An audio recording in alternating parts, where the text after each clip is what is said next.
conocido varias formas de la normalización de los aceros. Las que más nos interesaban para los ingenieros bolivianos estaban las que usamos en nuestro país, que son específicamente las normas SAE-IC, que corresponden a las normas bolivianas, en la industria en general, y en la industria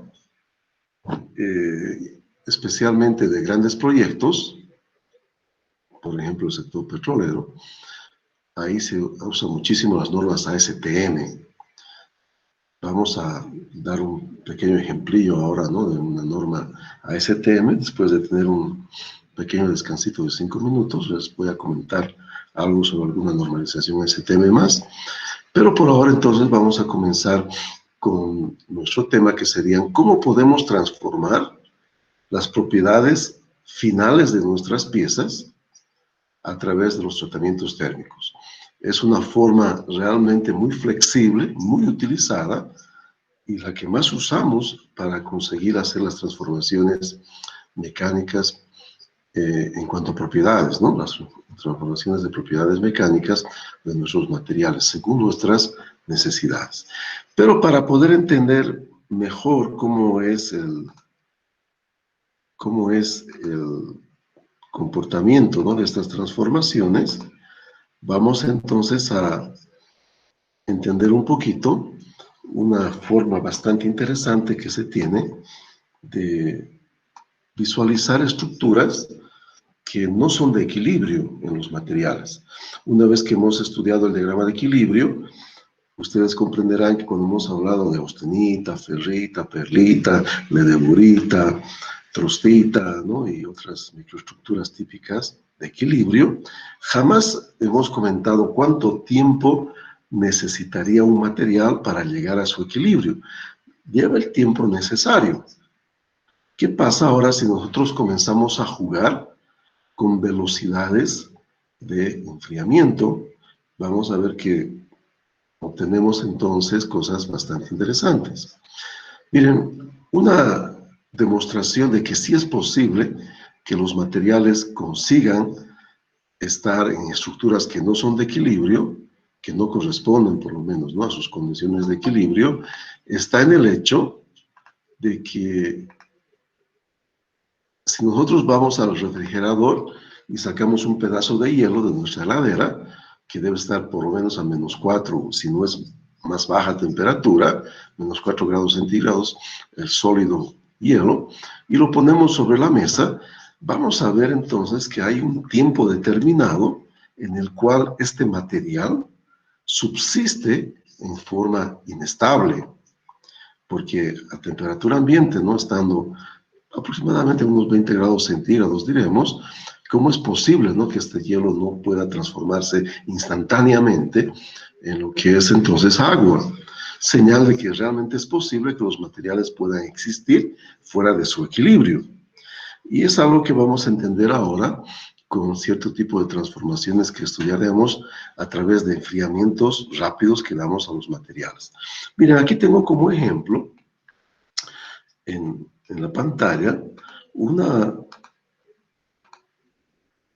forma en la cual, si nosotros tendríamos un acero perlítico, un 1080, ¿no?, un acero UNSG 10080, si lo calentamos, podríamos ir al diagrama de equilibrio hierro-carbono para verificar a qué temperatura ocurre esta transformación de fase, y verificaríamos, ¿no?, que el punto eutectoide, a la cual corresponde este acero UNSG 10800, es el 0,77% de carbono, y estaríamos hablando que a los 725, poquito redondeado, digamos a los 730, se va a transformar en austenita. Yo tendría que calentar a esa temperatura para lograr la transformación austenítica, ¿no?, de mi perlita. La caliento a mi perlita hasta los 730, ¿y en qué se transforma? Se transforma en austenita. Nada interesante, si yo enfrío esta austenita a una velocidad natural, ¿qué va a suceder? En el enfriamiento va a haber una reacción química. Esta es una reacción química en fases sólidas, ¿no? Va a haber una reacción química que es inversa, reversible. Mi austenita en el enfriamiento se va a transformar en ferrita y cementita, pero bajo ese constituyente tan especial que hemos comprendido que era la perlita, un compósito natural, ¿verdad? Lamelas o láminas de cementita y láminas de ferrita, ¿no? De esa manera obtenemos esa estructura, perlítica, que es tan entonces importante, especialmente en los aceros al carbón. Bueno, entonces yo puedo hacer este ciclo teóricamente infinitas veces, calentar mi perlita, transformarla en austenita, enfriarla y volverse perlita otra vez, ¿no? En la práctica, siempre que hacemos calentamientos, hay que tener un poco de cuidado porque siempre se forma una costrilla de óxido en la superficie de los materiales que calentamos, peor si son piezas ya con geometría definida, y esa costrilla de óxido va degradando al material poco a poco, ¿no? Le va haciendo perder espesor. Y segunda cosa, sabemos que a altas temperaturas ocurre un canibalismo en los granos grandes se comen a los granos pequeños y los granos grandes comienzan a crecer más, debilitando al material, ¿no? Volviéndolo menos resistente mecánicamente. Por ese motivo es muy importante pensar que si bien esto teóricamente podría ser viable, ¿no? Calentar y enfriar innumerables veces, en la práctica siempre hay que evitar hacer estos calentamientos y enfriamientos innecesarios, ¿cierto? Bueno, entonces el enfriamiento que estaríamos pensando aquí sería bastante lento. Tendríamos un enfriamiento lento para tener esta reversión, ¿no? De la transformación austenítica de mi acero 1080, en un enfriamiento lento se va a transformar otra vez en perlita. Nada de interesante. Pero miren, si nosotros en vez de enfriar lentamente, enfriaríamos de una manera rápida, voy a abreviar aquí ya solamente como L, enfriaría de una manera rápida. Cuando mi acero 1080 estaba transformado en austenita, para eso, ¿qué temperatura tengo que alcanzar? Arriba de los 725 grados centígrados, ¿verdad? Yo calenté. Y en vez de enfriar lentamente, yo enfrío rápido. ¿Cómo podría realizar este enfriamiento rápido? Podría hacerlo al aceite, podría hacerlo con aire comprimido, lo que no es recomendado. Podría enfriar con agua con sal, con nitrógeno líquido. No, hay varias maneras con las cuales yo podría enfriar rápido a mi austenita, obtenida a partir de un acero 1080. Pero si yo enfrío rápido, miren, esta austenita, ¿qué va a pasar? Se va a transformar en otro tipo de material. Va a formar otro tipo de cristal. Va a formar cristales tetragonales. Los cristales tetragonales son cristales en los cuales los átomos de hierro se están acomodados, ¿no? En un prisma de sección rectangular donde los lados no son iguales. Ya no es una celda cúbica. Y eso se debe a que en un enfriamiento rápido el carbono queda atrapado en la red cristalina y no deja que el hierro tome su forma cristalina natural, que sería cúbica de cuerpo centrado. El carbono que físicamente queda atrapado en esa red cristalina distorsiona la red cristalina volviéndola tetragonal. Y recordando aquel viejo ejemplo que tenemos ya en la cabeza, que es el caso del diamante, carbono y el grafito carbono, la gran diferencia de propiedades, no solamente sociales, sino también propiedades mecánicas, está en el simple hecho de que son cristales diferentes, no obstante que la química es la misma. Y aquí va a suceder lo mismo. No obstante que la química es la misma, al obtener un material con una estructura tetragonal, un cristal tetragonal, obtenemos un material de propiedades totalmente diferentes a los materiales originales que daban forma o daban curso a este material. No obstante que la química sigue siendo la misma. Mi acero era con 0,8% de carbono, mi martencita va a continuar siendo con 0,8% de carbono. ¿Y qué propiedades tiene esta martencita? Esta, miren, es la durísima, muy dura, que obtenemos entonces de las estructuras de hierro. Es extraordinaria la dureza que obtenemos entonces con esta transformación cristalina del hierro a través de lo que sería un enfriamiento rápido. Bueno, interesante. Bien, se está en nuestra cabeza, ¿verdad? Si el material es durísimo, lamentablemente también va a ser muy frágil. Y vamos a necesitar, de alguna manera, ganar algo de tenacidad, ¿no? En este tipo de martencitas para poderla utilizar industrialmente. Si no, sería inviable de que podamos hacer uso de estos materiales martencíticos en la industria porque serían demasiado frágiles si no hacemos algo para disminuir en algo esta tremenda fragilidad que tienen cuando hacemos este enfriamiento rápido, ¿no? Imagínense, el hierro tiene una propiedad de que cambia de color en función de la temperatura en la cual está, y a temperaturas arriba de los 750 grados centígrados, ¿no? Está al rojo, un rojo cereza, y cuando llegamos a temperaturas más elevadas está al blanco, ¿no? Algunos aceros tienen que calentarse al blanco, casi a los 1000 grados centígrados para poder templarlos.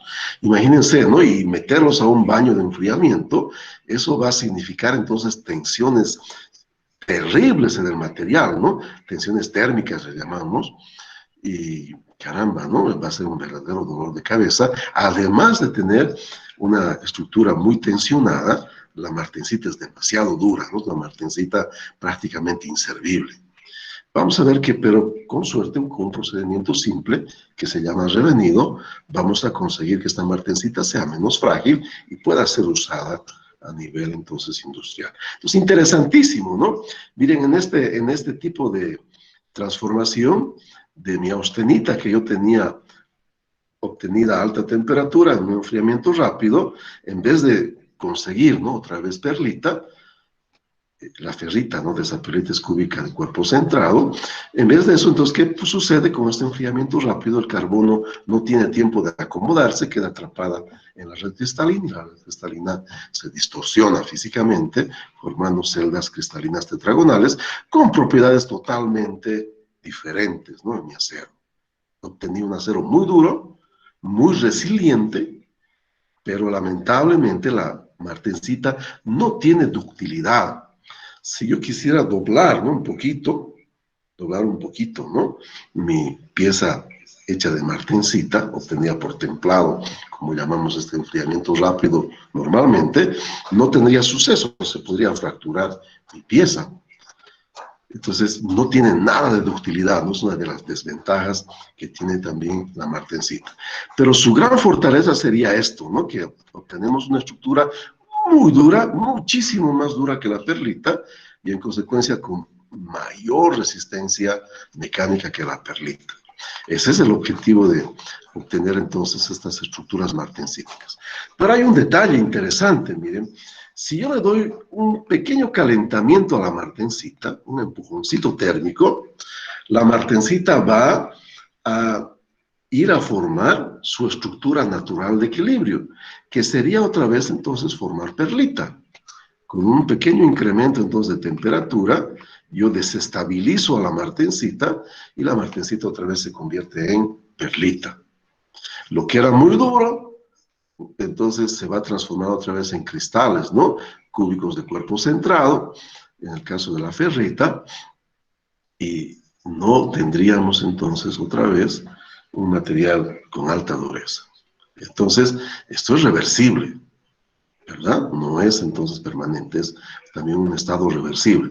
Y también teóricamente yo podría hacer ciclos infinitos si fuera necesario, ¿no? Y una vez más, a nivel industrial evitamos, ¿no? Este tipo de situaciones porque perjudican entonces no solamente la formación de construida de óxido, crecimiento del tamaño del grano, sino en ese trajín de enfriar y calentar, mi pieza se tuerce, se distorsiona geométricamente, pierde su precisión e inclusive puede fracturarse, ¿no? Por un mal manipuleo o un mal templado.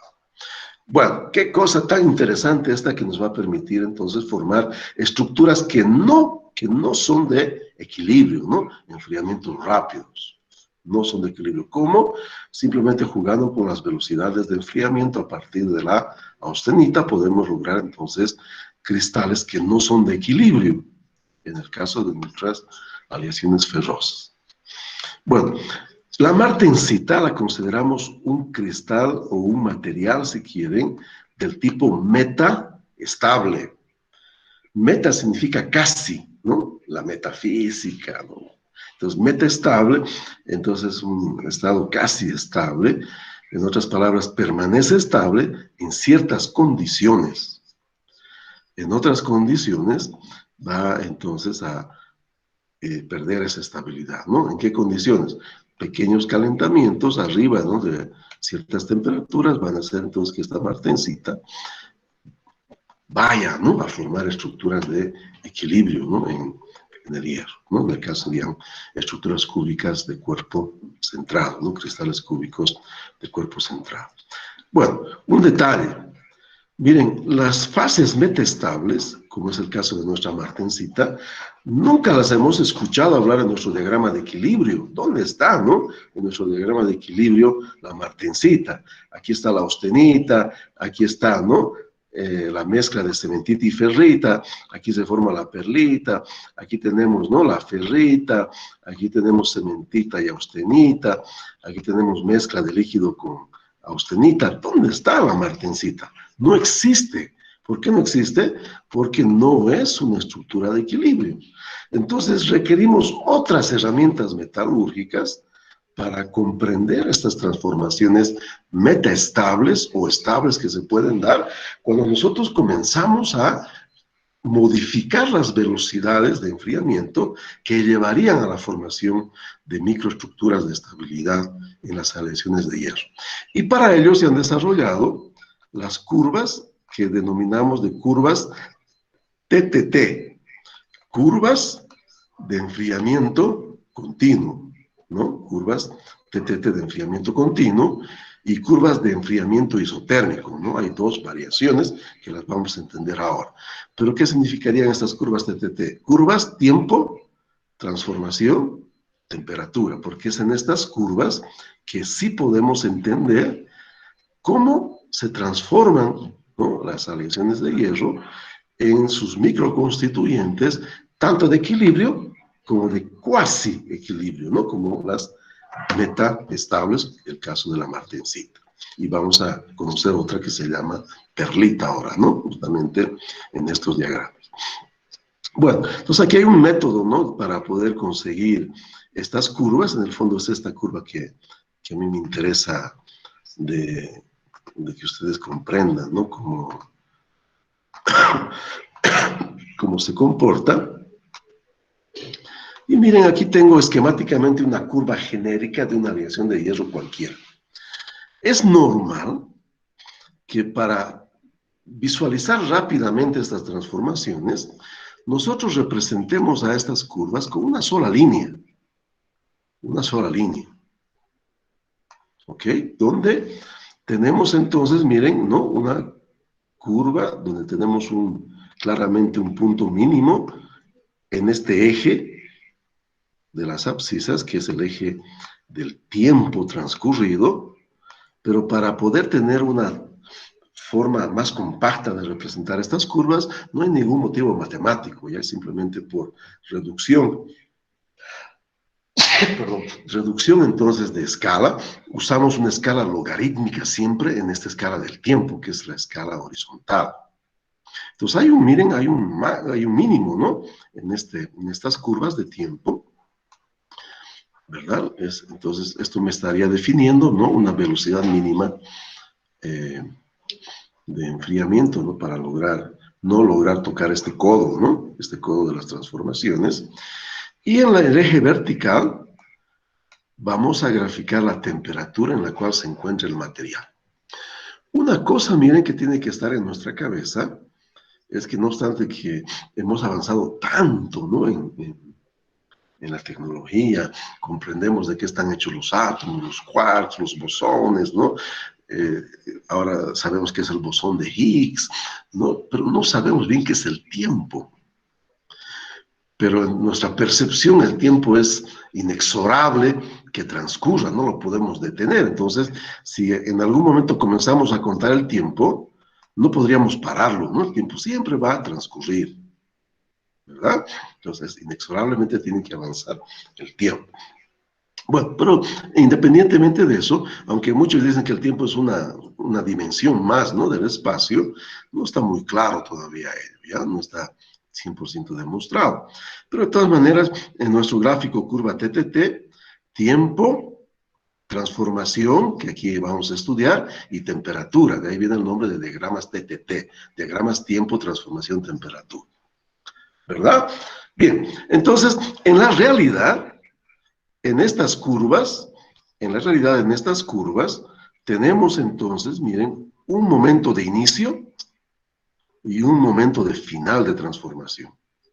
Siempre estas curvas tienen, ¿no?, en el fondo, estas dos líneas, el inicio y el final de la transformación. Aunque les comentaba que cuando hacemos una representación rápida, la representamos solamente como si fuera única, pero estamos estudiando más minuciosamente que en el fondo hay una casi paralela a esta curva, media, podríamos decir, de comportamiento medio, donde me está indicando el inicio de la transformación, y hay otra donde estaría el final de la transformación. ¿Cierto? Bueno, está aquí marcado en estas curvas, miren, una división donde nosotros tenemos siempre al acero, en su estado gamma. Si mi acero fuera 1080, esa temperatura sería los 725 grados centígrados, ¿no? Aquí estaría entonces mi campo gamma, mi austenita estable. Entonces, estos gráficos solamente se los puede interpretar cuando el acero ha sido previamente calentado hasta que se transforme totalmente en austenita. No podemos decir exactamente cuál es esa temperatura, porque en función de la composición química del acero, miren, aquí tengo la línea, ¿no?, A3 y la línea ACM. Entonces, ¿no?, estamos percibiendo que las temperaturas cambian de transformación austenítica. No son únicas. Para un 1080 serán los 725, 27 grados centígrados. Para un 1010 van a ser aproximadamente los 900 grados. Hay diferencia de esta temperatura en función de la composición química. Entonces, es muy importante, ¿no? Estos gráficos TTT, estos diagramas TTT, solamente sirven cuando el acero ha sido previamente calentado a su transformación de fase austenítica. Esa temperatura no se la puede decir para todos los aceros porque cambia para cada composición química, y de ahí sacamos una conclusión. Los diagramas TTT son únicos para cada uno de los aceros. No es como en el diagrama de equilibrio hierro-carbono, que yo podía estudiar el equilibrio de todos los aceros al carbono y de los hierros fundidos también. No. En un diagrama TTT es exclusivo para una sola aleación de acero. Aquí tenemos un ejemplo, ¿no?, de nuestro acero 1080, de este diagrama TTT obtenido por transformaciones isotérmicas. Es una metodología nada más de levantar estos diagramas. Y entonces, si yo quisiera analizar para un acero 4340, por ejemplo, que sabemos que es un acero finísimo, ¿no?, excepcional en propiedades, porque corresponde a la familia 4 del molibdeno, ¿no?, aceros de altísima calidad para tratamientos térmicos, no podría, no me sirve. Y para una demostración, miren, les voy a mostrar, ¿no?, el diagrama TTT del 4340, miren, aquí está, ¿no?, diagrama TTT del 4340, podrán ver que es totalmente diferente al 1080. Entonces, importante, ¿no? Cada curva TTT solamente me sirve para estudiar a un acero, estudiar las transformaciones tanto de equilibrio como también entonces metestables con enfriamientos dados a partir de la austenita estable, ¿no? Una condición es que el material esté en austenita estable. No se puede entender, ni estudiar, ni diseñar los tratamientos térmicos de los aceros si no se cuenta y no se entiende esta curva TTT. Es una herramienta fundamental, básica, para entender los tratamientos térmicos. Miren, ¿qué sucedería si yo represento una línea cualquiera desde la temperatura, ¿no?, en la cual mi acero está en austenita, y la represento aquí esta línea, ¿no?, cualquiera? Si yo voy sacando una tangente a esta línea, miren, voy sacando una tangente a esta línea, ¿qué tendría? Delta T delta de temperatura en función de un transcurso de tiempo, un delta de tiempo, velocidad de enfriamiento. Entonces, cualquier curva que yo represente aquí, en el fondo, ¿qué estoy haciendo? Estoy representando una dada velocidad de enfriamiento a partir de la austenita. Si esta velocidad de enfriamiento es muy lenta, la curva será suave. Su pendiente, ¿no? Su tangente será suave. Si la velocidad de enfriamiento es muy rápida, su pendiente, su tangente, ¿no? Será bastante pronunciada. Esta velocidad de enfriamiento es muy rápida y esta velocidad de enfriamiento es bastante lenta, ¿no? Ese entendido es muy importante para entender cómo se trabaja con estas curvas. Bueno, entonces, volviendo aquí a nuestro ejemplo de el acero 1080, ¿no? De este tipo de curvas TTT por enfriamiento isotérmico obtenidas. Entonces, miren, ¿qué pasaría si yo tengo una velocidad de enfriamiento como esta? Para entender entonces qué pasa en esta velocidad de enfriamiento, voy a usar otro colorcillo para poder entender. Miren, ¿qué está sucediendo? Vamos a ampliar un poquitín también para que puedan ver mejor ustedes.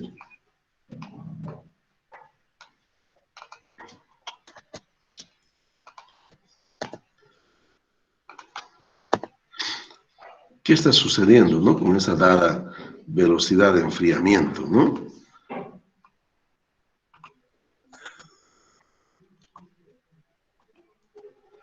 Miren, digamos, esta era mi curva de enfriamiento. Bueno, entonces, vamos a reconocer primeramente las diversas regiones que hay en mi diagrama TTT. Miren, cuando yo bajo de esta curva donde tengo mi austenita estable, de esta referencia, ¿no? Donde tendría mi austenita estable en temperaturas mayores. Entonces, aquí yo tengo austenita estable también, ¿no? Aquí está representada por la letra A. Toda esta región es de austenita estable. Pero no se olviden de que como el tiempo transcurre inexorablemente, si yo me ubico bajo de esta temperatura y el tiempo está transcurriendo, en algún momento tengo que atravesar una transformación que estaría representada por una línea roja en el diagrama TTT, en este caso. ¿Ok? Entonces no puedo permanecer a lo largo del tiempo, ¿no? En esta área que corresponde a la austenita estable. Es una austenita estable transitoria. Tengo que transformar en algo, o tiene que transformarse en algo esa austenita. Esta línea corresponde al inicio de la transformación en perlita.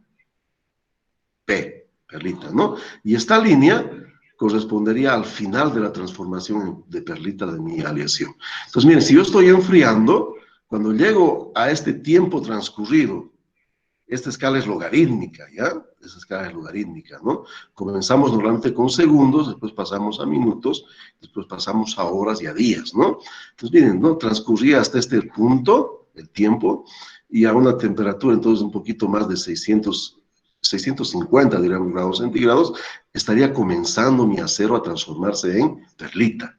Pero como se sigue enfriando, voy a pasar esta línea y se terminaría de transformar mi acero, que era austenita, en perlita, ¿verdad? Está claro en este mi diagrama. Yo sigo enfriando, miren aquí al medio del codo, miren, la línea divisoria está, tengo la sección o la región de las vainitas. La vainita es el sueño metalúrgico, ¿ya? Es un tipo de microestructura realmente grandiosa, ¿no? Inherentemente tiene muy pequeño tamaño de grano, es una microestructura de muy fino tamaño de grano, y por eso entonces tiene propiedades extraordinarias. Es un material durísimo, pero no es frágil. No es como la martencita, durísima y frágil. La vainita es casi tan dura como la martencita, pero no es frágil. Inclusive cuando hay ciertas condiciones, tiene una pequeña capacidad de deformarse plásticamente, tiene una pequeña capacidad de ductilidad. Entonces, la vainita es increíble, ¿no?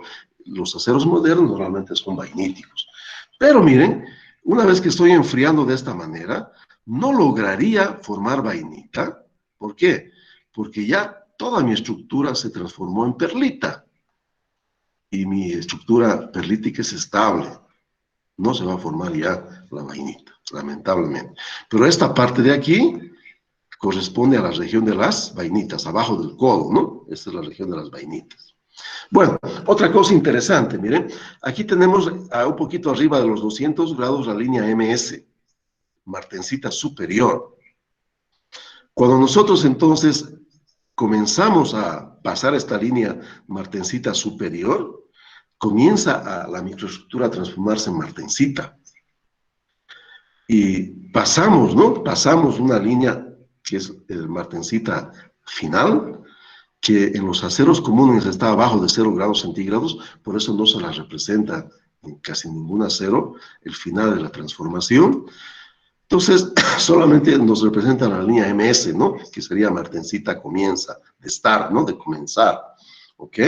Entonces, miren, yo sigo enfriando con esta velocidad de enfriamiento, ¿no? No se me formó vainita, llego a la MS, tampoco se comienza a formar martensita, ¿por qué? Porque la perlita que ya era estable va a prevalecer, ¿no? Entonces no se va a formar aquí, al final de este enfriamiento se formaría perlita nada más. Bueno, si yo quiero formar martensita, mi velocidad de enfriamiento tendría que ser, ¿no? De tal manera que no toque con el codo de las transformaciones perlíticas. Entonces yo enfrío así de rápido, con una pendiente bien pronunciada, y voy entonces a tener, ¿no? Después de mi enfriamiento, una martensita, ¿no? Mi estructura martensítica, durísima, pero frágil, ¿verdad? De esa manera, entonces, interpretamos las diversas regiones que existen en un diagrama tiempo-transformación-temperatura. Reiterando un poquito, ¿no? Austenita alta temperatura, austenita estable, pero que tiene que transformarse en algo. Tengo la región de las perlitas, región de las vainitas, y la línea MS que me marca la transformación martensítica. Dentro de estas regiones de perlita comienza, perlita final, va a haber entonces una mezcla de ambas que también no va a permanecer así porque el tiempo pasa inexorablemente, ¿no?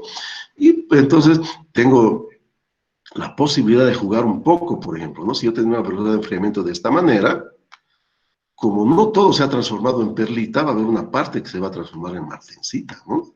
Entonces yo puedo jugar un poco con este tipo de curvas para ver qué microestructura me conviene de obtener en mi pieza final, ¿no? Es una herramienta fundamental. Bueno, existe otra tecnología para obtener estos diagramas TTT.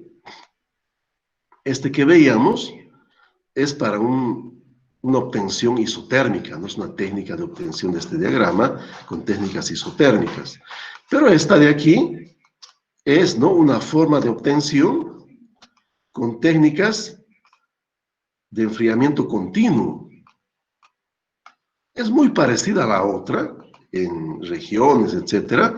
Lo único que es diferente que un enfriamiento continuo, no tenemos la región vainítica, no hay la región vainítica, en aceros comunes por lo menos, en este tipo entonces de curvas de enfriamiento continuo, ¿ok? Son un poco diferentes, ¿no? Mis curvas genéricamente son, como les decía, con esas regiones, aunque algunos aceros, en esta curva, miren, yo tengo diagramado los dos, ¿no? En el caso de un acero 1080, las dos curvas, la de enfriamiento continuo y la de enfriamiento isotérmico. Entonces, podrán ver que la diferencia es muy escasa, ¿no?, en ambas curvas, pero la única diferencia es que en un enfriamiento continuo no hay la región vainítica. Es la línea sólida, ¿no?, la que me representa ese diagrama.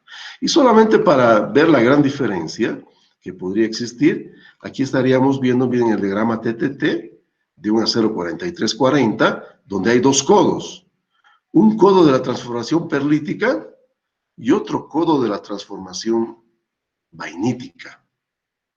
Bien, y esta forma va a desaparecer, ¿no?, en un enfriamiento, entonces va a ser diferente en un enfriamiento del tipo continuo, bajo la diferencia que sí hay aquí una región donde puedo obtener vainita, y esta se obtiene normalmente por laminaciones controladas, ¿no?, en este tipo de acero, ¿ok? Entonces, Normalmente para analizar soldadura es mejor las curvas de enfriamiento continuo. Hay tratamientos térmicos de enfriamiento continuo, que son los normales, y hay tratamientos de enfriamiento isotérmico. Entonces, si yo quiero hacerlo apropiadamente, debería usar curvas isotérmicas para deducir qué sucede en esos enfriamientos isotérmicos de los tratamientos térmicos del tipo isotérmicos. Pero se puede hacer una aproximación, ¿no?, con cualquiera de las dos curvas. Bueno, un detalle. Estos diagramas TTT, en la bibliografía genérica, podemos encontrar de los aceros comunes. 1080, ¿no? 1045, 4340. De un acero especial, por ejemplo, el K100 de la Böhler, ¿no?, que corresponde a un IC de 3 de la familia indeformable, ¿no?, de los aceros de herramienta, acero finísimo. El fabricante me da su catálogo técnico con todas las informaciones técnicas necesarias para que los ingenieros usen adecuadamente ese material. Y en ese manual técnico va entonces a proporcionarme su curva TTT. Va a existir su curva TTT, ¿no? No la voy a encontrar en libros, ¿no? Pero sí va a haber en el manual técnico del acero, ¿no? Acero fino. No esperen que cuando vayan a la ferretería, ¿no?, y estén pidiendo, a ver, denme por favor su catálogo técnico de su acero. Se les van a reír, ¿no? Eso es para aceros finos, ¿ya? Uno entonces le dan con la información necesaria, ¿no?, para conseguir entonces hacer adecuadamente uso de ese material fino y aprovechar al máximo, ¿no?, las bondades que tiene ese acero fino. Bien, vamos a hacer un pequeño descansillo de 10 minutos. Voy a parar la grabación.